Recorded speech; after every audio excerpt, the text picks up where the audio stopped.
ሰላም እንዴት ናችሁ ውድ ቤተሰቦች? ዛሬ ብዙ ሴቶች ስለሚጨነቁበት ነገር ግን አውጥተው ለመጠየቅ ስለሚያመልጡበት ጉዳይ በዝርዝር የምነግራችሁ ይሆናል። የሴት ልጅ ብልት መርገብ ወይም ደግሞ መላላት ለምን ያጋጥማል? በዚህ ጉዳይ ላይ ጥያቄ ፈጥሮባችሁ ከሆነ ከኔ ጋር ቆዩ። ምክንያቱም በቂ የሆነ ግንዛቤ ሲኖራችሁ በጤናችሁ ላይ ትክክለኛ ውሳኔ ለመወሰን ስለሚያግዛችሁ። እስኪ በዚህ ጥያቄ እንጀምር። ስለ ብልት ጡንቻ መላላት ምን ያህል ያውቃሉ? ለዚህ የሚዳረጉ አብዛኞቹ ምክንያቶች በራሳችሁ ልታስተካክሏቸው የሚችሉና አንዳንዶቹ ግን በተፈጥሮ ሊመጡ የሚችሉ መሆናቸውንስ ምን ያህል ያውቃሉ? የብልት ጡንቻዎች መላላት ወይም ደግሞ መርገብ ተደጋጋሚ ወሲብ በማድረግ በጭራሽ አይመጣም። በዚህ ቪዲዮ ከዚህ በፊት እንደዚህ አይነት ነገር ላጋጥማችሁ ሴቶችም ሆነ በዚህ ጉዳይ ላይ ግንዛቤ ለመውሰድ ለምትፈልጉ እህቶች አጭርና ግልጽ ማብራሪያ ይዤላችሁ መጥቻለሁ። ለዚህ ቻናል አዲስ ከሆናችሁ ስለ ሴቶች ጤናና ስለ ስነ ተዋልዶ ጤናን በተመለከተ አዳዲስና ወቅታዊ መረጃዎችን የማቀርብበት ቻናል ነው። ታዲያ እንደተለመደው ቪዲዮን ላይክ፣ ሼር እና ሰብስክራይብ በማድረግ ጀምሩ።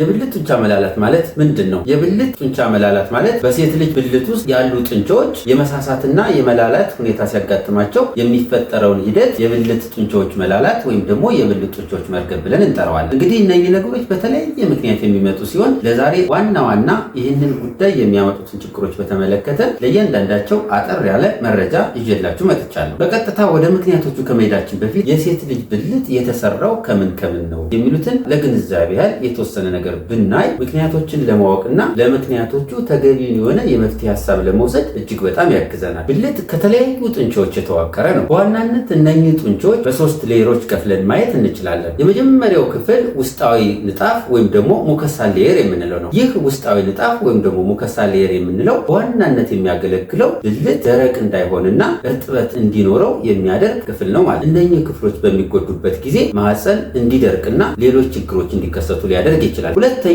ሚድል ሌየር መካከለኛ ሽፋን የምንለው ሲሆን በተለያዩ ነገሮች የተዋቀረ ሲሆን የራሱ የሆነ ጥቅሞች አሉት። ስስ በሆኑ ጡንቻዎች መስልስ በምንላቸው የተዋቀረ ስለሆነ ማህፀን ተለጣጭ እንዲሆንና መኮማተር እንዲችል የሚያደርግ ሌየር ሲሆን የእነዚህ አካሎች መጎዳት ለማህፀን ጡንቻዎች መጎዳት እንደ ምክንያት ስለሚሆን የተለያዩ ችግሮች እንዲያጋጥም ሊያደርግ ይችላል ማለት። ሶስተኛው ክፍል ደግሞ የውጫዊ ሽፋን የምንለው ነው። የውጨኛው ሽፋን በተለያዩ ሴሎች የተዋቀረ ሲሆን ኮኔክቲቭ ቲሹስ፣ ሊጋመንትስ ወር ደግሞ ጅማቶች እና የደም ስሮች ያሉበት ቦታ ሲሆን ማህፀን ጥንካሬ እንዲኖረው የሚያደርግና ብልትን ከሌሎች የዳሌ ክፍሎች ጋር ገናኝቶ ደግፎ የሚይዝ ክፍል ያለበት ቦታ ነው። እነኚህ ሶስቱ በእያንዳንዳቸው ላይ የራሳቸው የሆነ ችግር በሚያጋጥምባቸው ጊዜ የሚያመጡት የተለያየ ችግሮች ይኖራሉ። ውስጠኛው ሽፋን ሲጎዳ፣ መካከለኛው ሲጎዳ፣ በውጭ ያለው ሲጎዳ የሚያመጧቸው ችግሮች እያንዳንዳቸው የተለያዩ ችግሮችን ሊያመጡ ይችላሉ። ይህንን ካልን በኋላ ወደ ዋና ዋና ምክንያቶች እንሂድ። የመጀመሪያው መውለድና የሆርሞን ለውጦች። መውለድና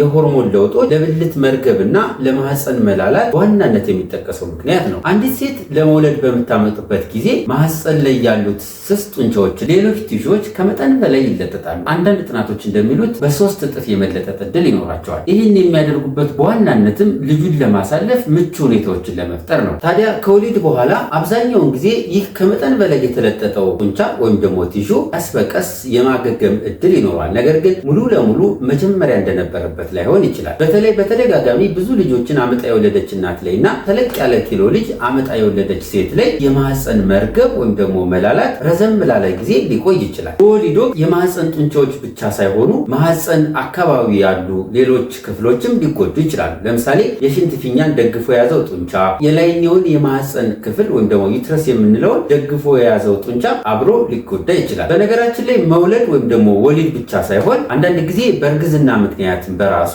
የሚመረቱት ሆርሞኖች በተለይ ፕሮጀስትሮንና ሪላክሲን የምንላቸው ሆርሞኖች በብዛት ስለሚመረቱ እነኚህ ሆርሞኖች ዋና ስራቸው ጡንቻዎችንና ሌሎች ሊጋሜንቶችን በማላላት ለምጥ ማዘጋጀት ስለሆነ ስራቸው አንዳንድ ጊዜ ከወሊድ በፊትም አንዳንድ እህቶች ላይ አንዳንድ ሴቶች ላይ የማህፀን መርገብ ወይም ደግሞ የማህፀን መላላት ሊያጋጥም ይችላል። ሁለተኛው ምክንያት እድሜና የሆርሞን መቀነስ። የሴቶች እድሜ እየጨመረ በሄደ ቁጥር ኢስትሮጅን የተባለ ሆርሞንም በዛው ልክ እየቀነሰ ይሄዳል። ኢስትሮጅን የተባለ ሆርሞን እጅግ በጣም ዘርፈ ብዙ ጥቅሞች አሉት። ለምሳሌ ለአጥንት ጥንካሬ፣ ለማህፀን ድርቀትን ለመከላከል እና ሌሎች እጅግ በጣም ወሳኝ የሆኑ ጥቅሞች አሉት። እድሜ እየጨመረ በሄደ ቁጥር ይህ ወሳኝ የሆነው ሆርሞን በመጠን እየቀነሰ ይሄዳል። በዚህም የተነሳ የብልት ጡንቻዎች እንዲሳሱና ተለጣጭ እንዳይሆኑ ስለሚያደርግ ለብልት መርገብና ለብልት መድረቅ እንደ ምክንያት ሊሆን ይችላል። በዚህ ሆርሞን ማነስ የተነሳ የብልት መሳሳትና ተለጣጭ አለመሆን ብቻ ሳይሆን ሌሎች ችግሮችም እንዲያጋጥሙ ሊያደርግ ይችላል። ለምሳሌ የብልት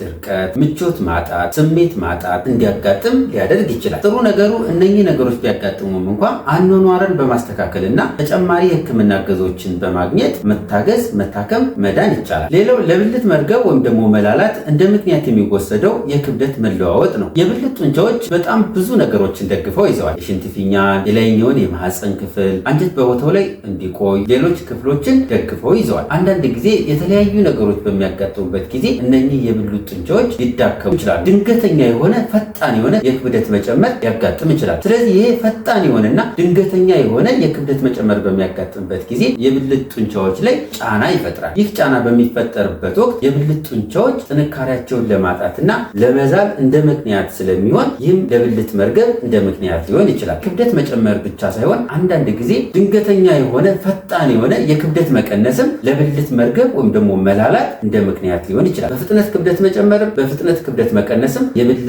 ጡንቻ እንዲላላና እንዲረግብ ሊያደርጉ ይችላል። ሌላኛው ሌሎች የህክምና ችግሮችና ኦፕራሲዮን፣ ለምሳሌ ፔልቪክ ኦርጋን ፕሮላፕስ ያጋጠማት ሴት ከነበረችና ይህንን ለማስተካከል የሚደረጉ ኦፕራሲዮኖች በሚኖሩበት ጊዜ ተፈጥሯዊ የነበረውን ማህፀን ጡንቻ በኦፕራሲዮን ለማስተካከል ንክኪ ስለሚሆን በዚህ የተነሳ ተፈጥሯዊ ጥንካሬውን ስለሚያጣ ለብልት መርገብና መላላት እንደ ምክንያት ሊሆን ይችላል። በመጨረሻ የምናየው የአኗኗር ዘይቤ ነው። አኗኗር በነገራችን ላይ ለጤንነታችን እጅግ በጣም የላቀውን ሚና ይጫወታል። ጤናማ የሆነ የአኗኗር ዘይቤ መከተል ለማህፀን መርገብ ብቻ ሳይሆን ሌሎች ችግሮችንም ለመከላከል እጅግ በጣም ያግዘናል። ጤናማ ያልሆነ የአኗኗር ዘይቤን የምትከተል እህት ላይ ብዙ ችግሮች ሊያጋጥሙ ይችላል። ለምሳሌ ሲጋራ የምታጨስ ሴት ከሆነች ታሚው በተዘዋዋሪ የብልት ጡንቻዎችን እንዲዳከሙና እንዲጎዱ ሊያደርግ ይችላል። በምታጨስበት ጊዜ ወደ ብልት የሚሄደውን የደም መጠን በተወሰነ ደረጃ ስለሚቀንሰው ይህም ለጡንቻዎች መዳከምና መልፈስፈስ እንደ ምክንያት ሊሆን ይችላል። ከዚህም ጋር በተጨማሪ ደግሞ ብልት ተለጣጭ እንዲሆን የሚያደርጉና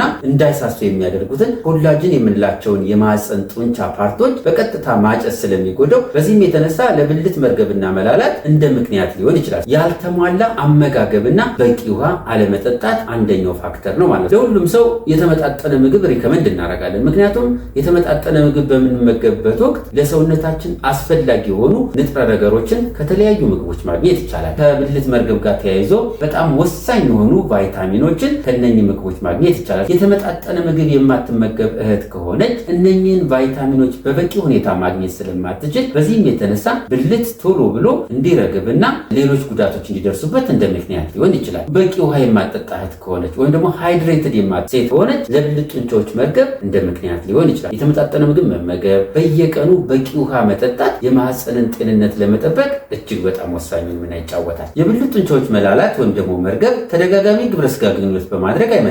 የብልት ጡንቻዎች መላላት ወይም ደግሞ መርገብ በዋናነት በእርግዝናና በወሊድ፣ በሆርሞን ለውጦች፣ በሆርሞን መቀነስ፣ በእድሜ፣ በአኗኗርና በሌሎች ምክንያቶች የሚያጋጥም ክስተት ነው። በጡንቻዎች ጥንካሬ ማጣት የሚያጋጥም ሲሆን ዋናው ነገር ግን መታከምና መዳን መቻሉ ነው። ንቁ መሆን፣ እንቅስቃሴ ማድረግ፣ ጤናማ ክብደት እንዲኖር በማድረግ የዳሌ ስፖርቶችን አዘውትሮ በመስራት ዘወትር በቂ ውሃ በመጠጣት ሲጋራ ባለማጨስ የብልት ጡንቻዎች ጠንካራና ተለጣጩ ነው እንዲቆዩ ማድረግ ይቻላል። ይህንን ግን ያስታውሱ፣ የሁሉም ሴቶች ሰውነት በጊዜ ሂደት የተለያየ ለውጦች ይኖሩታል። የብልት ጡንቻዎች መላላትም ከእድሜ ጋር ሊያጋጥም የሚችል ክስተት ነው። እውቀትን በማዳበር እንቅስቃሴ በማድረግ ለራሳችሁ ጊዜ በመስጠት ራሳችሁን በሚገባ በመንከባከብ የሰውነታችሁን ጥንካሬ በሚገባ ማገዝ ከመቻላችሁን በተጨማሪ በየትኛውም እድሜ ላይ በራሳችሁ እንድትተማመኑ ያደርጋችኋል። ይህ ቪዲዮ ጠቃሚ ነው ብለው ካሰቡ ለሌሎችም ተደራሽ እንዲሆን ላይክ እና ሼር ማድረግዎን አይርሱ። እንደዚህ አይነት የጤና መረጃዎች እንዲደርሷችሁ ቻናሉን ሰብስክራይብ በማድረግ ቤተሰብ ይሁኑ። በዚህ ቪዲዮ